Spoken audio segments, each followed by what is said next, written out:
Lily एक नटखट और जिज्ञासु लड़की थी। उसकी घुंघराली भूरे बाल और चमकती हरी आंखें उसे और भी खास बनाते थे। उसे अपने घर के पास के जंगल में घूमना बहुत पसंद था, लेकिन उसके माता पिता हमेशा कहते, बहुत दूर मत जाना। एक दिन सुनहरी धूप में नहाया जंगल उसे और भी खूबसूरत लग रहा था। उसका प्यारा गोल्डन रिट्रीवर मैक्स उसके साथ था। वे चलते चलते अनजाने में जंगल के एक अनोखे हिस्से में पहुंच गए। वहां के पेड़ बहुत ऊंचे थे, हवा में मीठी खुशबू थी और चारों ओर टिमटिमाते जुगनू उड़ रहे थे। मैक्स, ये जगह कुछ अलग लग रही है, लिली ने फुसफुसाकर कहा। तभी एक मीठी हंसी हवा में गूंजी। लिली ने चारों ओर देखा तो एक नन्ही सी परी अपनी चमकती पंखों के साथ हवा में तैर रही थी। नमस्ते, मेरा नाम लियोरा है, परी ने मुस्कुराते हुए कहा। तुम जादुई जंगल में आ गई हो। लिली की आंखें उत्साह से चमक उठी। सचमुच? लेकिन मुझे तो इस जगह के बारे में कभी पता ही नहीं चला, लियोरा ने समझाया। इस जंगल को सिर्फ वही देख सकते हैं जिनका दिल नेक और दिलेर हो। लेकिन ध्यान रखना, यहाँ एक शरारती गोबलिन ग्रिम्बली भी रहता है, जो हमेशा कोई न कोई शरारत करता रहता है। अभी लियोरा की बात पूरी भी नहीं हुई थी कि झाड़ियों के पीछे से सरसराहट की आवाज आई। एक छोटा फुर्तीला प्राणी बाहर कूदा। उसके नुकीले कान थे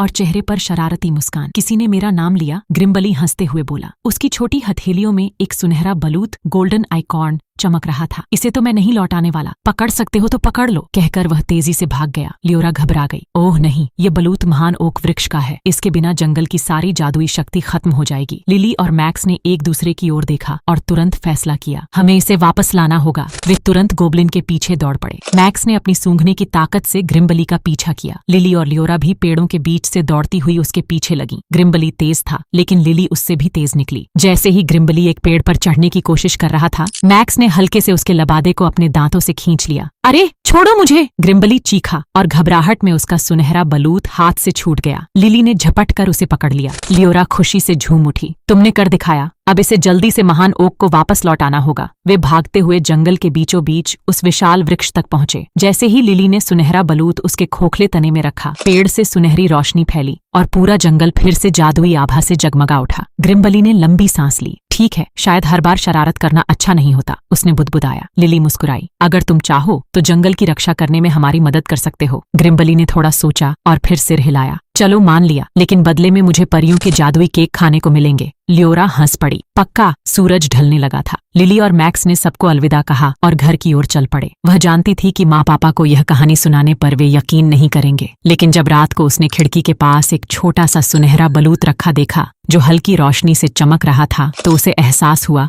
जादू सच में होता है।